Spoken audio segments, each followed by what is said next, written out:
तो सर धनतेरस का क्या सिग्निफिकेंस है? क्यों मनाया जाता है? धनतेरस देव धन्वंतरी के जन्मदिन के उपलक्ष्य में मनाया जाता है, जो कि तो सर दिवाली के दिन कोई स्पेसिफिक प्लैनेट्स जो बहुत ही ज्यादा स्ट्रांग होते हैं? देखिए अगेन जैसे दिवाली के दिन भी माँ लक्ष्मी और गणेश जी की पूजा की जाती है।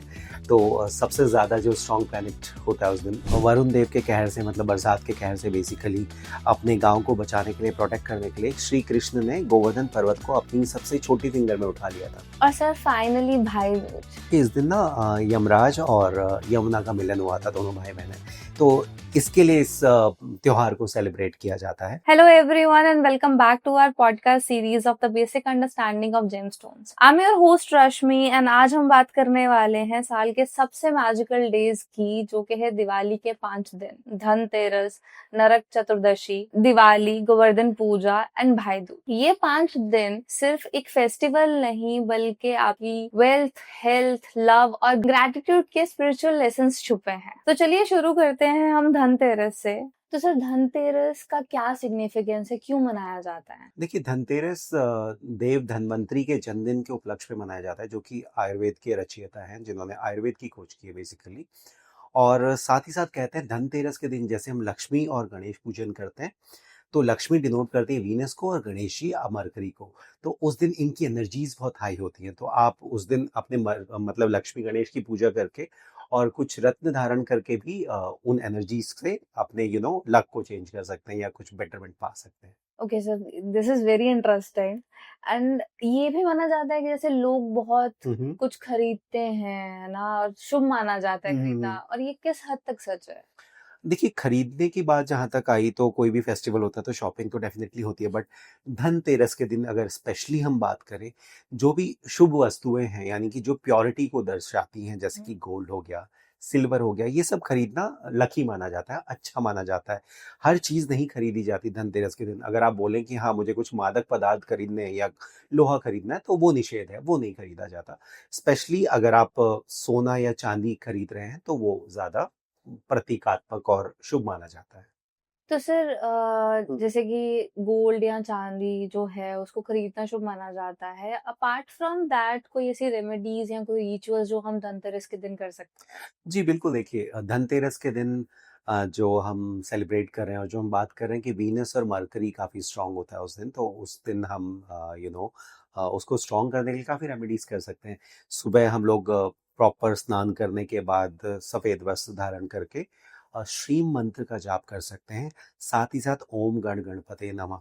तो ये दोनों ही प्लैनेट्स यानी वीनस और मरकरी की एनर्जीज़ को डबल करेगा। आप तुलसी में दिया जला सकते हैं, और कहीं-कहीं तो बहुत सारे स्टेट्स में हमारे रिचुअल होता है कि उस दिन धनिया बोया जाता है। That's very interesting. तो सर अब आप आते हैं दिवाली पे, जो सबका फेवरेट फेस्टिवल है all over India, even all over the world. ये बहुत ज्यादा मनाने वाला फेस्टिवल है। तो सर जैसे एस्ट्रोलॉजिकली जो है अमावस की रात जो है वो डार्क एनर्जीज हुँ, हुँ। को डिनोट करती है।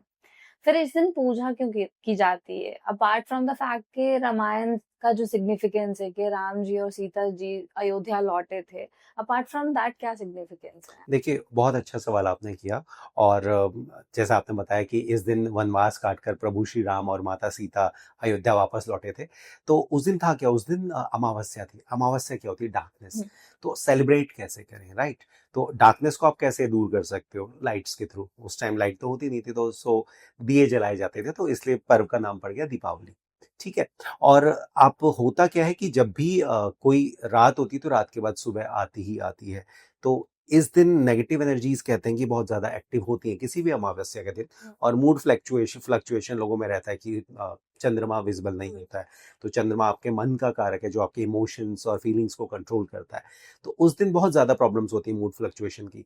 तो उस अंधेरे से उस तम को हरने के लिए हम लोग एक तरह से दिया जलाते हैं और पूजा करते हैं, ताकि वो जो भी फ्लक्चुएशंस हैं मूड की, वो सारी दूर हो। और साथ ही साथ भगवान की जो ब्लेसिंग्स हैं वो हमें मिले। That's good to know sir. तो सर दिवाली के दिन कोई स्पेसिफिक प्लैनेट्स जो बहुत ही ज्यादा स्ट्रांग होते हैं? देखिए अगेन जैसे दिवाली के दिन भी माँ लक्ष्मी और गणेश जी की पूजा की जाती है। तो सबसे ज़्यादा जो स्ट्रॉन्ग प्लैनेट होता है उस दिन वीनस, माँ लक्ष्मी का प्रतीक, मरकरी, साथ ही साथ गुरु का प्लैनेट यानी कि जुपिटर, जो कि बहुत ज़्यादा स्ट्रांग होता है, उसकी एनर्जी होती है। तो आप कहते हैं ना कि दिवाली के दिन हम लक्ष्मी पूजन करते हैं ताकि हमारे जीवन में खुशियाँ आए, प्रॉस्पेरिटी आए, धन आए। तो वो इसीलिए होता है क्योंकि वीनस और जुपिटर यहाँ पे बहुत ज़्यादा एक्टिवेट हो जाते हैं। तो उस दिन अगर आप कोई भी रत्न धारण करते हैं या उसको एनर्जाइज कर सकते हैं। मैं ये नहीं कह रहा कि उस दिन आपको खरीदना है। हम्म। आप उस दिन भी अगर आपके पास कोई भी रत्न ऑलरेडी है, आपके पास वीनस का रत्न है या जुपिटर का रत्न है, तो उस दिन उसको री एनर्जाइज करके आप दोबारा धारण कर सकते हो लक्ष्मी पूजन के दौरान। तो सर लोग कुछ लोग मानते हैं, जैसे मैंने भी बचपन में बहुत देखा है, हमें बोला गया है कि दिवाली के टाइम पे बाल नहीं खोलना, रात में अंधेरे में जाना नहीं है बाहर, बिकॉज उस टाइम पे ब्लैक मैजिक बहुत किया जाता है। इसमें कितनी सच्चाई है? देखिए, पार्शियली ट्रू, बट पर्सनली मैं ऐसी प्रैक्टिसेस का बिल्कुल सपोर्ट नहीं करता क्योंकि black magic which is something that's a darker side of we can say occult hmm. Sciences. तो किसी भी डार्क साइड में आप जाओगे तो उसके नेगेटिव इम्पैक्ट्स हो सकते हैं। तो मैं बिल्कुल सजेस्ट नहीं करता। सो इसके बारे में मुझे लगता है ज़्यादा सोचना नहीं चाहिए, बट येस, स्टे अवे। थोड़ा जो आपको लगता है कि चौराहे वगैरह हैं, वो प्रॉपरली आपको क्रॉस करनी चाहिए, देख के क्रॉस करनी चाहिए। तो सर जैसे लक्ष्मी पूजा भी होती है एंड उसके अलावा ब्लैक मैजिक के बारे में बहुत बातें होती हैं, बहुत कुछ सुनने को मिलता है, तो कुछ डूज एंड डोंट्स जो हमें करने चाहिए? देखिए, दिवाली के दिन सबसे पहले तो मैं बोलूँगा क्या नहीं करना चाहिए। किसी भी तरह के तामसिक बिहेवियर को अवॉइड करना चाहिए। चाहे वो ड्रिंकिंग हो, स्मोकिंग हो या कुछ भी। Avoid non veg also. अवॉइड नहीं, मैं कहूँगा ban non-veg on that day. Hmm. So पहला। दूसरा, देखिए लक्ष्मी पूजन तो है ही, राइट?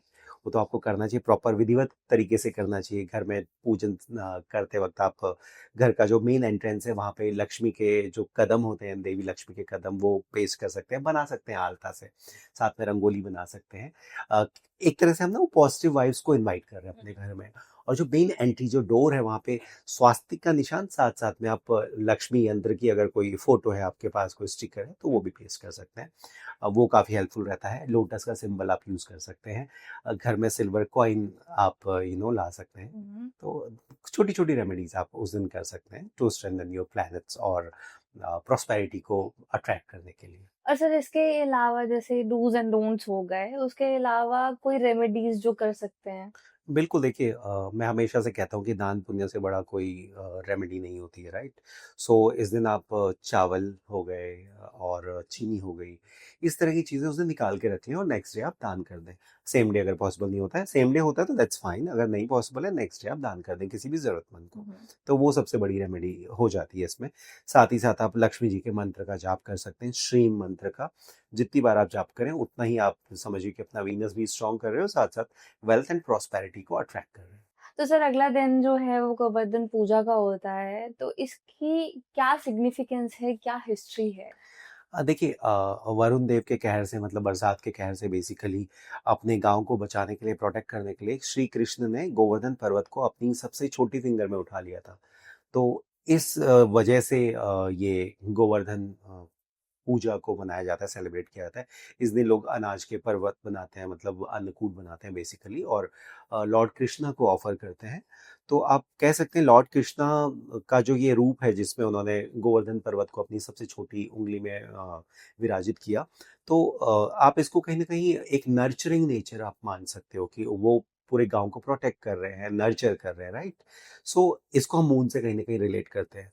तो इस दिन अगर हम गोवर्धन पूजा में सारे रिचुअल्स फॉलो करते हैं और श्री कृष्ण को जो भी हमारे पास धन धान्य है वो अर्पित करते हैं, तो हमारा मून कहीं ना कहीं स्ट्रेंथन होता है। और साथ ही साथ इस दिन आप क्या कर सकते हैं कि इस दिन आप काउस को फीड कर सकते हैं या बर्ड्स को कुछ खिला सकते हैं। तो इससे आपका मरकरी भी स्ट्रांग होता है। साथ साथ काउ को आप हरा चारा बेसिकली आप खिलाएं। और सर कोई कॉमन मिथ गोवर्धन पूजा को लेके? देखिए, लोगों का मानना है कि गोवर्धन पूजा सिर्फ एक फूड ऑफरिंग फेस्टिवल है जो कि हम श्री कृष्ण जी को अर्पित करते हैं। बट उससे सीख भी हमें बहुत कुछ मिलती है कि ईगो को खत्म करके अपने अंदर ग्रैटिट्यूड लाना चाहिए। लॉर्ड कृष्णा हमें यही सिखाते हैं कि अगर हम नेचर के साथ रहें, बैलेंस्ड रहें, ग्रैटिट्यूड के साथ चलें, तभी हमारे पास डिवाइन पावर्स आएंगी। और सर फाइनली भाई दूज, इस दिन सिस्टर्स अपने भाई को राखी की तरह तिलक लगाती हैं एंड भाई जो है वो प्रोटेक्शन का प्रॉमिस करते हैं। इसके पीछे कौन सा प्लैनेट है और क्या सिग्निफिकेंस है? देखिए, सबसे पहले मैं बताऊंगा कि इस दिन ना यमराज और यमुना का मिलन हुआ था, दोनों भाई बहन हैं। तो इसके लिए इस त्योहार को सेलिब्रेट किया जाता है। ग्रह की अगर आप बात करें तो मार्स, मार्स जो कि भाई को दर्शाता है बेसिकली, और आपके बल को भी दर्शाता है। और सर मास स्ट्रॉन्ग करने के लिए क्या रेमेडीज हैं? मार्स को सिंपली आप स्ट्रॉन्ग कर सकते हैं। आप कुछ रेड कलर लेंटिल्स दान कर सकते हैं, गुड़ यानी जैगरी जिसे कहते हैं वो दान कर सकते हैं। साथ ही साथ आप हनुमान जी के मंदिर में जाके उन्हें चोला चढ़ा सकते हैं। अ, ये ओम हम हनुमते नमः का जाप कर सकते हैं और हनुमान चालीसा पढ़ सकते हैं। और सर कोई मिथ ऐसा जो बहुत ही ज्यादा कॉमन है? देखिए, कहीं भी कोई भी त्योहार सेलिब्रेट किया जाता है, स्पेशली अगर मैं रक्षाबंधन और भाई दूज की बात करूं, तो एक्सपेक्टेशन टुवर्ड्स सिस्टर के एंड पे होती है कि मतलब सिस्टर ही ज्यादा सब कुछ करे। बट ऐसा नहीं है, कोई भी फेस्टिवल है आप इक्वली सेलिब्रेट करो तो भाई भी उतना ही पार्टिसिपेट करे जितना कि सिस्टर करती है। तो इक्वल होना चाहिए रिलेशन। तो यही मेरा कहना रहेगा इस चीज पे। That's true sir. तो लिसनर्स, दिवाली का हर दिन, हर एक अलग प्लैनेट, हर एक अलग एनर्जी और अलग मैसेज लेके आता है। तो इस बार अपनी दिवाली अच्छे से मनाएं, डूज एंड डोंट्स का ध्यान रखें, रेमेडीज फॉलो करें। और अगर आपका कोई क्वेश्चन हो तो कमेंट सेक्शन में हमें जरूर बताएं, क्योंकि अगला पॉडकास्ट हम उसी चीज पे लेके आएंगे। So thank you so much sir, बहुत इंसाइटफुल था आपके साथ ये पॉडकास्ट। सेम यार, सेम यार। और नेक्स्ट टाइम के लिए बाय बाय। हमें सब्सक्राइब करें, बेल आइकन को प्रेस करें, and until then bye bye and happy Diwali.